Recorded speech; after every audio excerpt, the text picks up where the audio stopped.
Yan, nag-aaway na guys. So, isa sa dahilan yan, magkasugat-sugat yung mukha nila. Yan, oh. Tapos si Mama Pig, tatayo. Isa sa dahilan na naiipit. So, ngayon magputol tayo ng ngipin at buntot. So, anong oras ngayon? 7.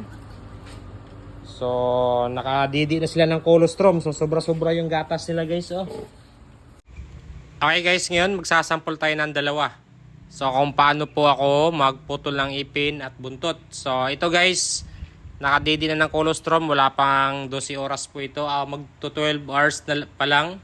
So kailangan na natin putulan dahil nagkakagatan na, nasasaktan na si Mama Pig at maring makasugat na sa mga kapwa biik. Dahil ang mga biik kahit bagong panganak ay matutulis na po ang mga ngipin yan. So ito, for idea guys sa pagputol. Tandaan nyo to guys dahil paulit-ulit lang itong mangyayari sa ating babuyan. Yan, una, putulan natin ng ngipin. So sagad po ako magputol ng ngipin guys, sagad. Kasi nga iniiwasan natin na magkaroon ng sugat-sugat yung mga biik at yung didi ng inahin kapag dumididi. So talagang dumudugo yan guys. Yung sakto lang guys ha, yung sa gilagid ganyan. So okay, normal lang yan kung dumudugo, okay lang yan dahil nagbibigay naman tayo ng prevention. So bali, 4 sa taas, magkabilaan, dalawa-dalawa, ganun din sa baba. 4 din, magkabilaan, dalawa-dalawa. So ngayon, panoorin nyo na maayos guys, yung pagputol ng buntot. So meron tayong clip dyan, yan, iniipit natin. At saka natin pinuputol. At pinapasok ko po ng lighter yan guys. So anong rason kung bakit pinapasok? Para po hindi madugo. Try nyo guys, hindi po madugo. Sa farm, gumagamit na sila ng electric, yung pangputol talaga guys na automatic na napapaso na. So wala pa tayo nun. Soon maka-order tayo, magkakaroon tayo nyan para hindi na tayo gagamit ng lighter. At nagbibigay tayo ng 0.2 ml ng Sustalin LA. Yan. So okay na guys. So isa pa. Sample pa tayo ng isa.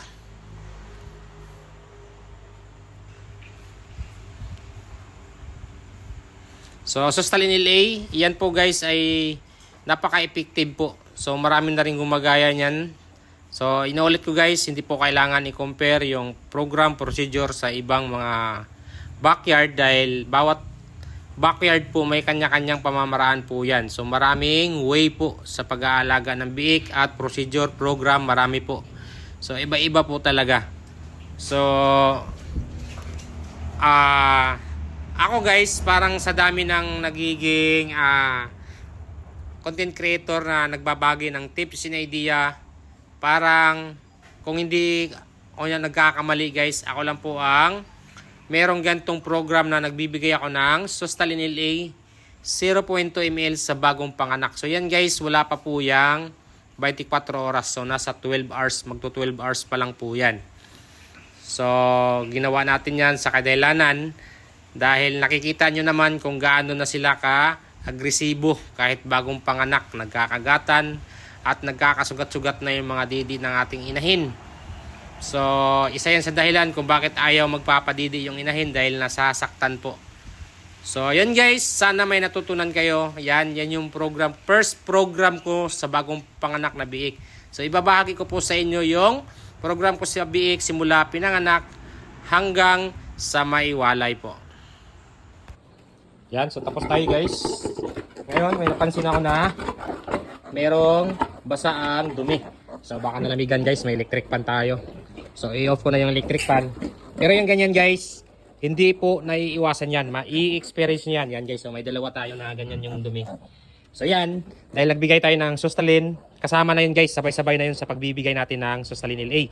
So yun yung ina-advise ko sa inyo, ay yung mga procedure ko na ibinabahagi ko sa inyo na nagbibigay ako ng Sustalin LA 0.2 ml sa mga biik. So sabay-sabay na yan guys. At hindi naiiwasan yan guys dahil hindi naman tayo nagbabaksin ng yung buntis pa si Mama Pig ng vaccine na 6-in-1 kung tawagin. 6-in-1 yun guys, di ko alam kung anong brand kaso wala naman tayo dito nun, wala tayong mabibili. So hindi tayo nagbabaksin ng ganun kaya normal lang may experience natin yan. At nasusolusyonan ko na po yan guys, yung ganyang problema. Yan, ganyan. Napakadali lang yan. Huwag kayong mag-worry kaagad pag ganyan ang dumi. Magbigay lang kayo ng Sustalin LA 0.2 o 0.3. 0. Pa sa naman nagtatai. So, dalawa lang naman yung nagtaai. Yan. So, nabigyan na natin ng prevention. So, may vaccine po talaga dyan guys. Yung sa E. coli, salmonella. Yun yung sanhin ng pagtatai kadalasan sa mga biik or busog lang, sobra sa gatas. So, normal yan. Ang importante, alam natin yung gagawin. So, ito yun guys. Tapos na tayo. Nagputol. 5 babae. 6 na lalaki. So, yan. Sustalin LA 0.2 ml ang binibigay natin. Kasi ako, sagad kasi ako magputol ng ipin. So, yun guys. Napakagandang program yan sa biik ko. So, hindi nyo kailangan ikumpara sa ibang mga nag-aalaga ng baboy. Ito ay procedure ko lamang. So, bago ko naman ibahagi sa inyo yan, sinusubukan ko muna sa mga alaga ko kung maganda ang resulta. At marami na rin gumagaya nito sa way ko na pagbibigay. Sinasabay sa pagputol ng buntot at ngipin. Nagbibigay tayo ng Sustalin LA 0.2 ml. So yan po yung dosage ng Sustalin. Ilalagay ko sa screen. At okay na po. So bukas monitor natin yung pagtatain ng dalawa kung magiging okay na dahil nabigyan na natin ng Sustalin LA. So mabisa to guys. Napakaganda. Kaya lagi ko sinasabi sa inyo na mag-stock. Yan. So tapos na tayo dahil yung mga biik nagkakagatan na. So isa dahilan din kung ayaw magpadidi si Mama Pig dahil kapag nag-away sila, nagkakagatan, nasasaktan si Mama Pig. Kaya hanggat maaari pag nakadidi na ng colostrum at maliliksi na, so hindi na iwasan na hindi nag-aaway. So putulan na natin para si Mama Pig din hindi rin masasaktan at hindi rin masusugatan yung mga didi nila at yung mga mukha ng mga biik. So napakahalagang program yan guys sa mga biik na ibinabahagi ko po sa inyo. So yun po, sana may natutunan. Happy farming.